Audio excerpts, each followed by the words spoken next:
اگلا سوال ہے، موزوں اور جرابوں پر مسح کرنے کی مدت کتنی ہوتی ہے؟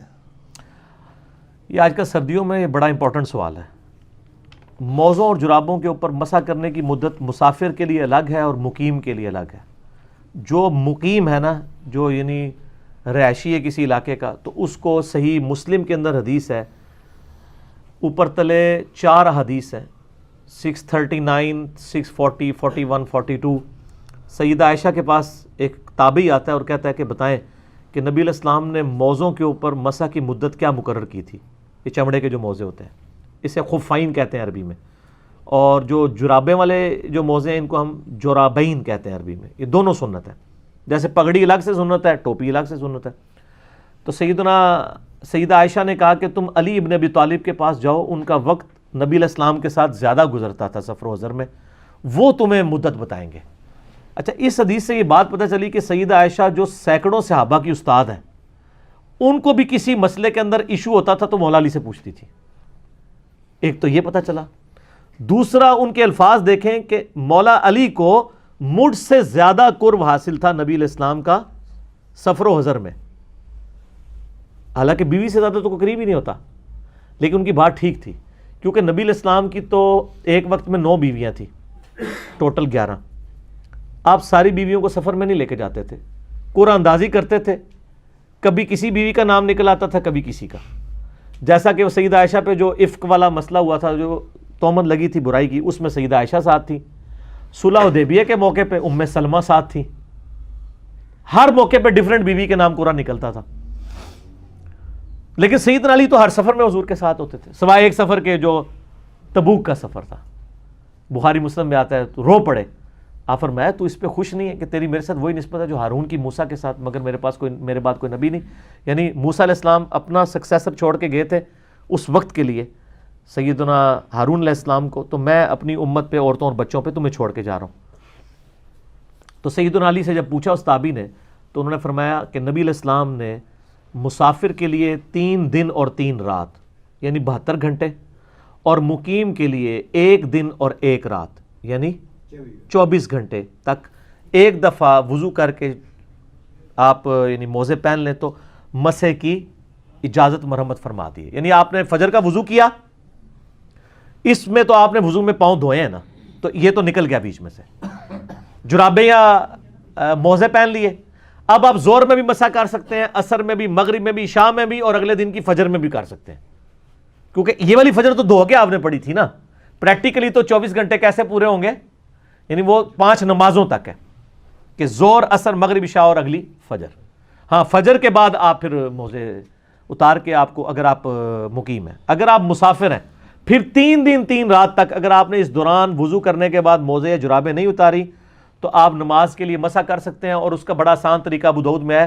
یہ ہر لوگ اپنے انداز سے بھی مسح کر رہے ہوتے ہیں۔ مسح کا طریقہ یہ ہے کہ جیسے آپ سر کے مسح کے لیے پانی دیتے ہیں نا، تو دائیں ہاتھ میں آپ جرابوں یا موزوں کے مسح کے لیے پانی لیں گے، بائیں ہاتھ پہ اسے گرائیں گے، اور ہاتھ کو یوں کریں گے کہ یہ قطرے سارے ٹپک جائیں، صرف تری رہ جائے۔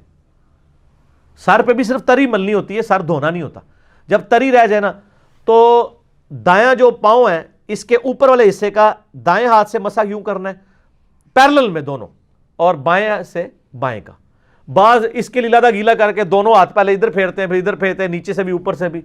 وہ تو سیدنا علی کا قول ہے نا ابو داؤد میں کہ اگر دین صرف عقل کی بنیاد پہ ہوتا تو پاؤں کے تلوے کا مسح کیا جاتا، لیکن شریعت حکم کے اوپر چلتی ہے، اس لیے حکم ہمیں یہ ہے کہ اوپر والے حصے کا آپ نے مسح کرنا ہے، دائیں سے دائیں کا، بائیں سے بائیں کا۔ تو یہ سنت ہے، اور یہ تو خفین کی حدیثیں تو بخاری مسلم میں موجود ہیں۔ صحیح مسلم میں ایک حدیث ہے، حضرت مغیرہ ابن شعبہ رضی اللہ تعالیٰ عنہ کہتے ہیں کہ غزوہ تبوک میں نبی علیہ السلام کے ساتھ تھا، ایک موقع پہ میں نے آپ کو وضو کروایا، تو جب میں آپ صلی اللہ علیہ وسلم نے ایک کرتا پہنا ہوا تھا جس کی آستین بڑی تنگ تھی، یعنی ایسے اوپر نہیں ہو سکتی تھی، تو آپ نے اپنی وہ کرتا اتارا یوں کر کے، اور یہاں سے نا یہ بٹن کھول کے یہاں سے بازو نکال کے نا تو وہ دھوئے، اور پھر یہاں پہ بھی بعض کا لوگوں کا تنگ ہوتا ہے نا، تو وہ اتنا ہی دھو لیتے ہیں ایسے کر کے، نہیں سر یہ کونیوں سمیت دھونا ہوتا ہے۔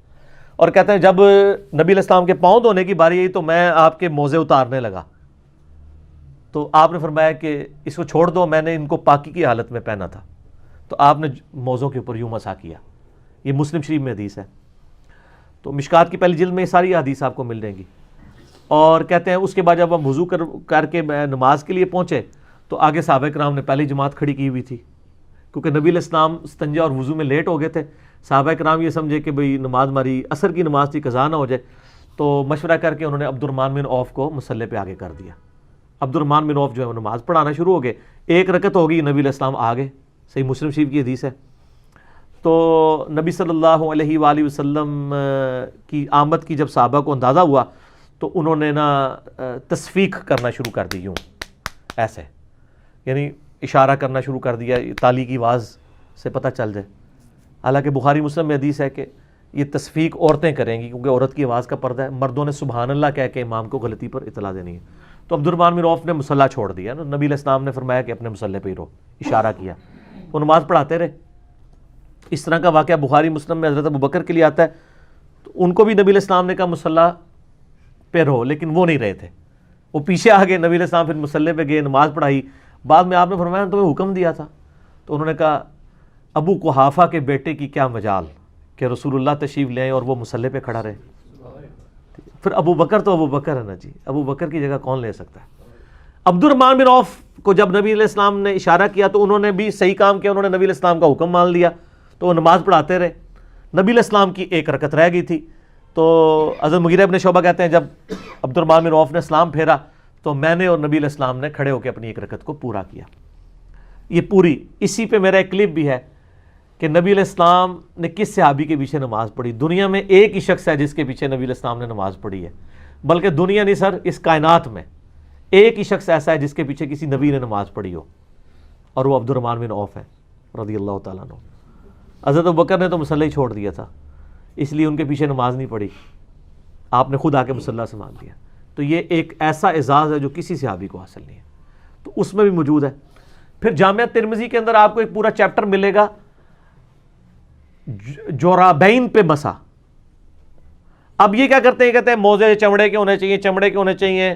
وہ چمڑے والی حدیثیں لادا ہے, جرابوں والی لادا ہے. یہ جورب تو لفظ ہی عربی کا ہے, آپ جا کے عربی ڈکشنری میں لکھے جورب کہتے ہیں کپڑے یا اون کا ایسی چیز جو پاؤں پہ پہنی جاتی ہے, چمڑے کی ہونی ضروری نہیں ہے. البتہ امام ترمذی نے لکھا ہے کہ وہ جراب موٹی ہونی چاہیے جس سے جسم باہر نہیں ڈھلکے.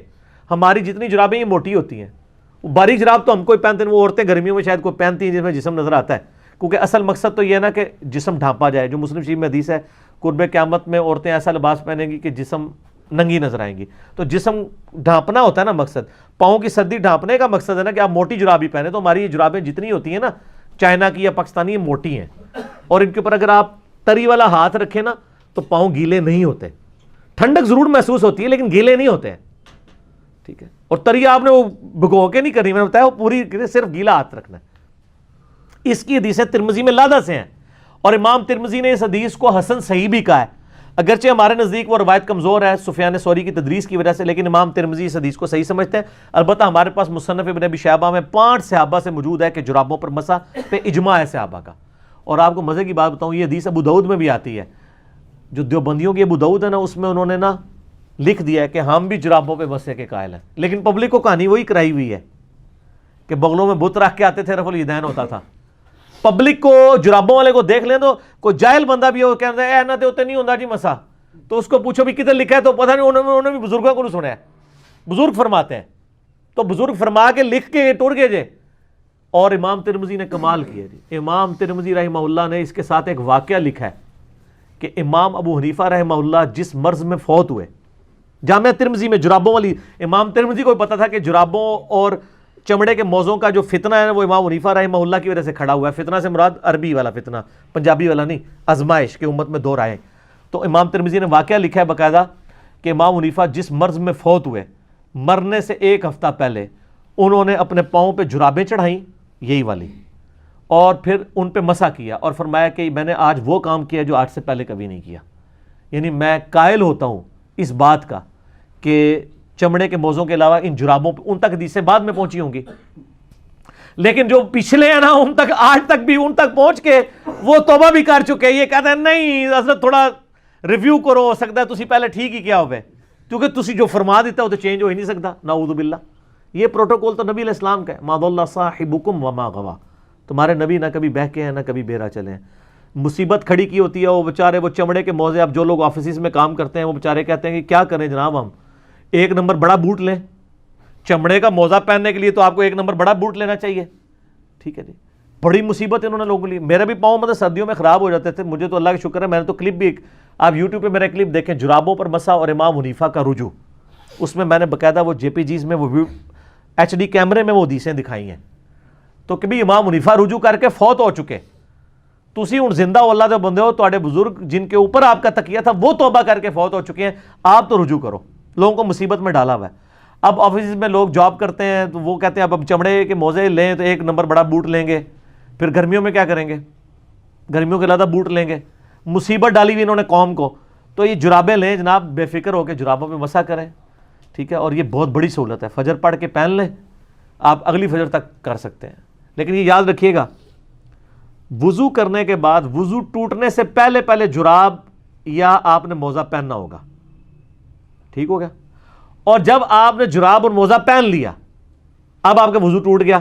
اب آپ اگلے وضو میں پاؤں نہیں دھوئیں گے بلکہ مسح کریں گے جس طریقے سے میں نے بتایا. لیکن اس دوران جراب یا موزہ اتار نہیں سکتے. ایک بندہ جراب چڑھا لے, اس کے بعد جرابیں اتار دے, جیسے ہی جراب اتاریں گے نا پھر زیرو ہو جائے گا کام. نا پھر نہیں آگے چل سکتا کام, کیونکہ جراب اتارتا ہی نا وہ وضو, اور آپ کا وہ والا وضو گیا جو جراب کے اوپر قائم تھا. اگر آپ نے مسح کیا ہوا ہے نا اس پہ, تو جراب اتارتا ہی وہ والا وضو ختم. اب آپ دوبارہ دھوئیں گے. اچھا آپ کو بتاؤں, حنفیوں نے ایک اور مسئلہ نکالا ہوا ہے. ان کے نزدیک یہ ہے کہ آپ جو موزے ہیں نا وہ خالی پاؤں دھو کے بھی پہن سکتے ہیں.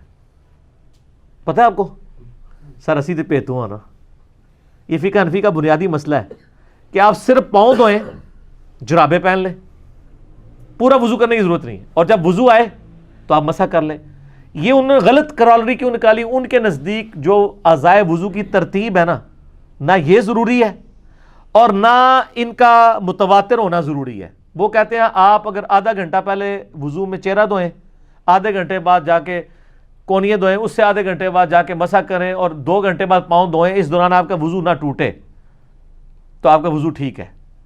اور ترتیب میں ویسے تو یہ شیعہ کو کہتے ہیں نا, وہ بھی جھوٹ بولا ویسے شیعہ پہلے پاؤں دھوتے ہیں. شیعہ پاؤں پہلے نہیں دھوتے ہیں, وہ ویسے مٹی صاف کر رہے ہوتے ہیں, وہ بھی چہرے سے ہی وضو شروع کرتے ہیں, پاؤں پہ اینڈ پہ مسح کرتے ہیں. وہ تو میں نے بتایا مصنف ابن ابی شیبہ میں اکرمہ جو تھے ابن عباس کے شاگرد, وہ بھی پاؤں پہ مسح کے قائل تھے. تسی جراباں دے مسح دی گل کر رہے ہو, اسی بغیر جراباں دے بھی مسح دے قائل ہاں. ٹھیک ہے نا جی, تسی جراباں دے موزے نوں پہ روندے ہو. تو وہ اس میں ان کے نزدیک یہ ہے کہ اگر کوئی پاؤں وضو میں پہلے دھو لے, چہرہ بعد میں دھو لے, مسح, یہ سر فقہ حنفی مجھ سے زیادہ نہیں کوئی جانتا, میں تو یہ ساری چیزیں پڑھاتا رہا ہوں. ٹھیک ہے نا, اللہ تعالیٰ مجھے معاف کرے. آمین تو کہہ دو یار, ہس دے ہو تسی, منو نہیں معافی دی ضرورت. ٹھیک ہے, اگرچہ میں معافی ایک شعر کے انداز میں مانگتا رہتا ہوں کہ نہ میں وہابی نہ میں بھابی, میں ہوں مسلم علمی کتابی. اس میں میرے ایک رجوع بھی ہوتا ہے. لوگ تو اپنی غلطی کے اوپر رجوع کرتے ہوئے ڈرتے ہیں, ہم تو خوشی محسوس کرتے ہیں کہ شکر اللہ نے ہدایت دے دی ہے. تو ان میں یہ موجود ہے کہ آپ, لیکن حدیث میں یہ ہے کہ آپ نے وضو کر کے پہننا ہے. ٹھیک ہے, اور دوسری طرف بخاری مسلم میں حدیث موجود ہے کہ نبی علیہ السلام موزوں پر اور پگڑی پر مسح کرتے تھے.